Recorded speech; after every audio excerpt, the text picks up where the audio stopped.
Okay, so welcome back again, guys. Now I'm gonna change the light blue color to 150 190 because I didn't like the light blue above, so let's go 250. Yeah, and we are seeing a better light blue, and let's get our barrier to be green. Okay, let's try that, and this looks better. Yeah. Okay, friendly to the eyes.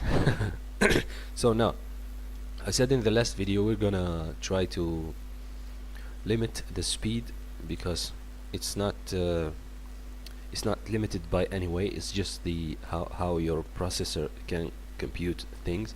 So now let's give it a variable called clock.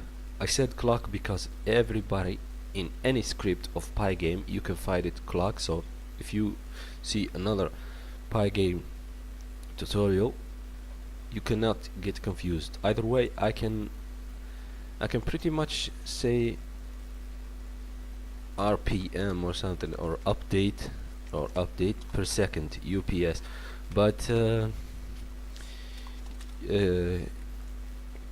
you get confused if you are new to the Pygame community or to the Python community in general, and you will say, why did he said UPS and why this guy said clock and something else. So now let's move on. Clock.pygame.time dot uppercase C and then clock. So now what does this does is just it's like the same as time.sleep, but this one won't get your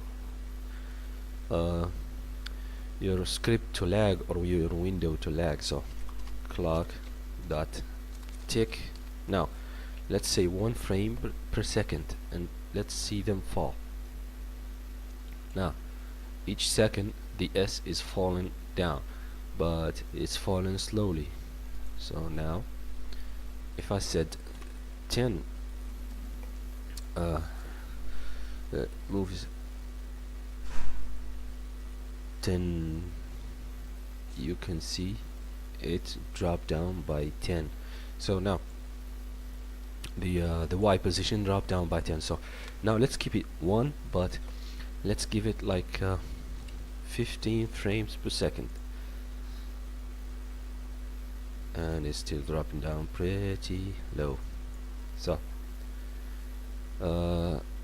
let's say right above FPS, frames per second, is equal to 15, and let's get in here and say FPS, and we get the same because now we're gonna change the FPS to 20, and let's try it. So now for a smoother experience and not a laggy experience for slower PCs, if you distributed your game, so let's try to keep it at 15, and let's add, like, let's do 5 in here or something. So how about this? It works pretty fine, but I guess it takes too much time, right? Now let's try 8.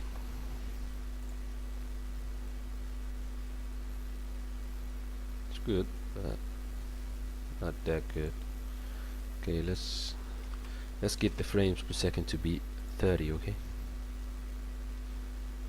and it's too fast, you can't even see it. Okay, how about 5 as usual, and I guess this looks pretty good.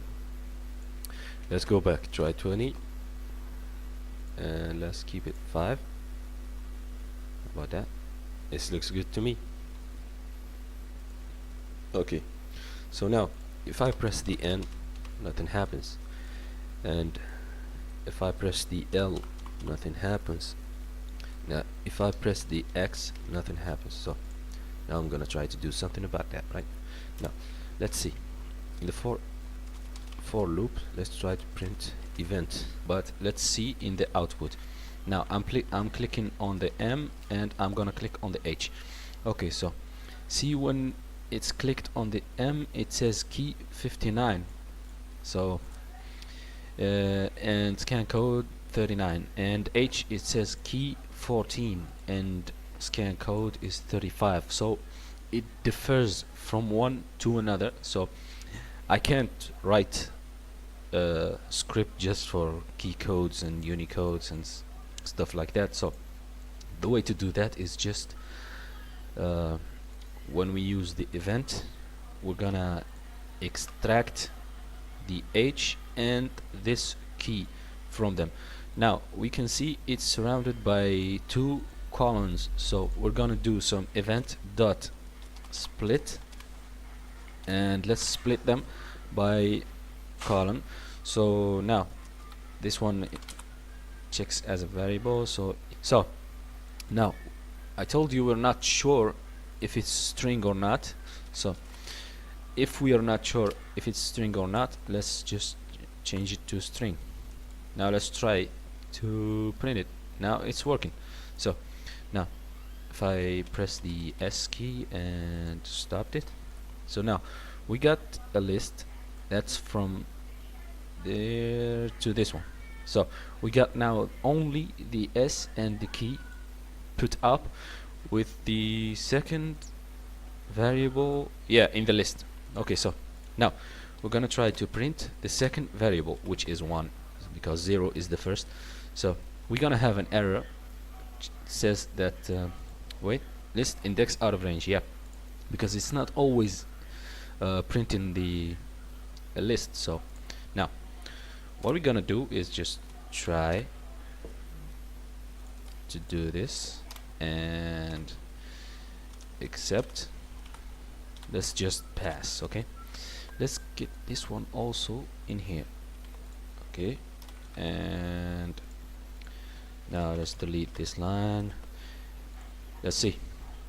So now I can see that the events are printing out, but if I press the R button, we got just what we need. We got a key, but I think there's a space now. Yep, I think there's a space. So now we're gonna copy this key and we're going to our random letters. So we're gonna get this function to put up another variable, which is this one, but with this comma inside. So now gonna put it between two quotes and add a space, as we said, and this one also between two quotes because I'm gonna need this variable.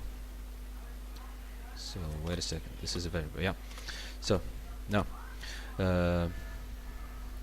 I'm gonna need the letter from there, so one letter. So what's generated is gonna give me this, the same thing. Yeah, let's just copy this one and put it in here, but we're gonna add a plus because I don't want any spaces between them, and I'm pretty sure it's a string. That's why I put plus, because an element from a list with alphabet is gonna be with words in it without any integers in there. It's gonna be most definitely a string. So now we added a variable, so we better add another variable when we call this function. So now let's call it letter. Okay, so let's copy this one and we're gonna see where did we call this function. Okay, now it's called. That's great. So now let's use the if function, some logic. So if event is equal to letter, now what you're gonna do, you're going to call this function all over again. Yeah, because we want to reset the letters, right? So let's see if that worked. Okay, so I'm gonna press the R button, nothing happens, and I'm gonna press the X button and also nothing happens. Obviously I did something wrong. D button, nothing happens. Wait a second, wait a second, wait a second. I think I have realized what. It's the second element of the list, it's not the whole list. So now let me press the N, it's working. I'm pressing the L, I'm pressing the O, I'm pressing the R, pressing the E, P, K, B. But we're gonna do something about the letters, because each time I press the letter it's still going down. So until it reach this text position is equal 0, it's still going down. So now I'm gonna use when I call this function, the text position y should be 0, right? So where did I call it? In here also. And let's just delete this one, we're not going to need it, and I have called it in here. So let's add another variable in here, comma 0. Now let's try it. Okay, J W K D E T. Obviously this is great. So I guess in the future tutorials we're gonna add some let me play with my game a little bit. So we're gonna add some I guess some, wait, we already did the FPS. So we're gonna add some score. Obviously nobody wants to play a game without any score. And we're gonna add some, I guess we're definitely going to add some other functions. The first one will be the pause, and I guess we're gonna add some start screen and pause screen also. And we're gonna add some buttons to press if you wanna pause the game, and if we wanna play the game, or just want to quit it. So I hope you liked this video. So I urge you, please go ahead and press that like button, and if you're not subscribed yet, please go ahead and subscribe to see future videos of me just having fun with Python and scripting some games, or scripting something, or doing some tutorials. So, and don't forget that notification bell to get notified each time I upload any videos. And thank you for watching this video, and please go ahead and share it, why not?